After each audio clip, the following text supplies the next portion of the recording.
Ayun sir, tama yung sinabi ko. Tama sinabi ko. Iba siya, no? Oh, yun sinasabi ko sa iyo. Ito.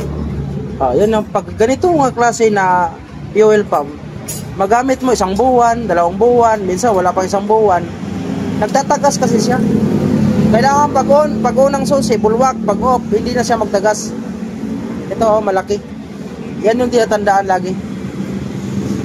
Huling ko yung akin ha. Na-experience ganyang klase na jet valve na replacement. Ito naman, aftermarket, pero tingnan mo. SIM sa genuine. Diba? Ilan o? Yun na. Malaki to. Malaki. Ito. Kasi minsan 1 buwan, wala pang 1 buwan.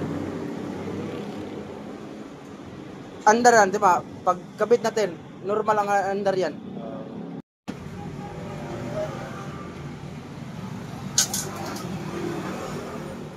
Ang share sa inyo mga kapawis, lagi ko sinasabi yan. Replacement aftermarket na bili niya sa Shopee. Magkano lang yan? 2,000 mahigit. Ngayon, yun ang sinasabi ko ito. Lagi ko to binabantayan. Ito. Tumino lang yan, mga 1 buwan. Minsan wala pa 1 buwan, minsan 2 buwan. Pero doon sa akin, pinakita ko, yun yung SIM sa genuine talaga. Na maliit yung jet valve. Kaya hindi siya nagtatagas. Hindi nagtatagas, ang mangyari sa motor mo, di talaga under ng kanyan. Under na ilang buwan, pagkatapos wala na. Magsige na siya patay-patay, wala na siyang lakas. Kung start pack, hindi na magtuloy. Pag piniga mo, patay. Kasi yun yung dahilan. Ngayon, after makabit yan. Check natin, nakabit na. Under na ba?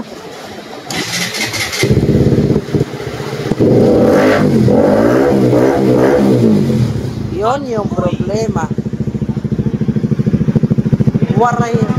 Waray nagkamali. Si Waray nagkamali.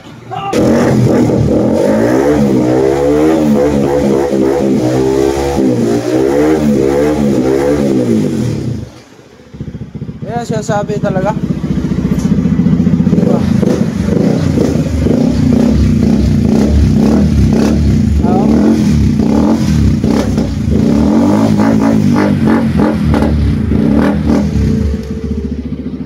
Problema.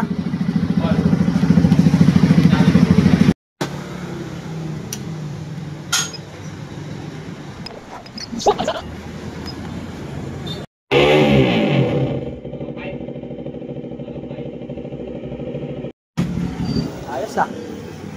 Start. Start.